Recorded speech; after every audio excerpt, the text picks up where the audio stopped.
Have you ever asked yourself, why are there so many sacrifices in the Bible? Why blood? Why priests? Why are all these laws in Leviticus? And more importantly, what does all of this have to do with Jesus? Because for many people, the book of Leviticus feels distant, complex, even confusing. But what if I told you Leviticus is not just a book of laws? It is a prophetic revelation of the cross.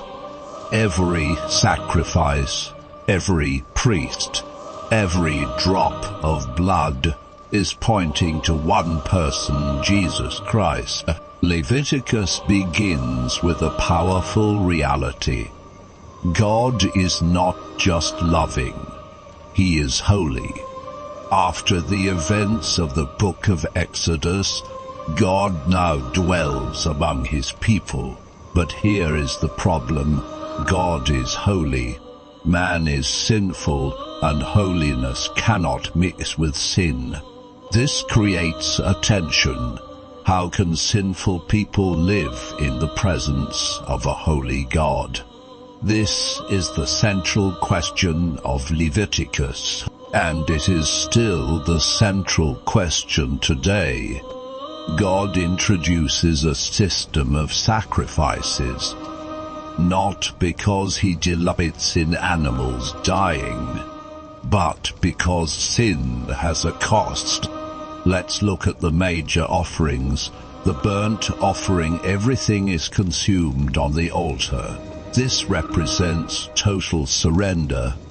The main offering, an offering of devotion and thanksgiving. The peace offering, symbol of fellowship with God. The sin offering, given for forgiveness of sin. The guilt offering, for restoration after wrongdoing.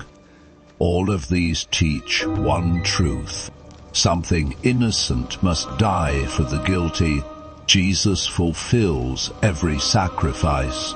He is the perfect offering, the spotless lamb. The final sacrifice. He did not bring an offering. He became the offering. Now God establishes the priesthood, men set apart to stand between God and the people. They represent the people before God and God before the people. But something happens in Leviticus 10:2. Priests Nadab and Abihu offer strange fire before God, and they are judged instantly. This is shocking, but it teaches us something serious. God must be approached on His terms, not ours. Jesus is not just a priest. He is the perfect high priest. He does not offer animals. He offers Himself, and through Him, we now have access to God. Leviticus speaks about clean and unclean things, foods, diseases, conditions. This is not just about hygiene. It is about spiritual purity. Sin contaminates.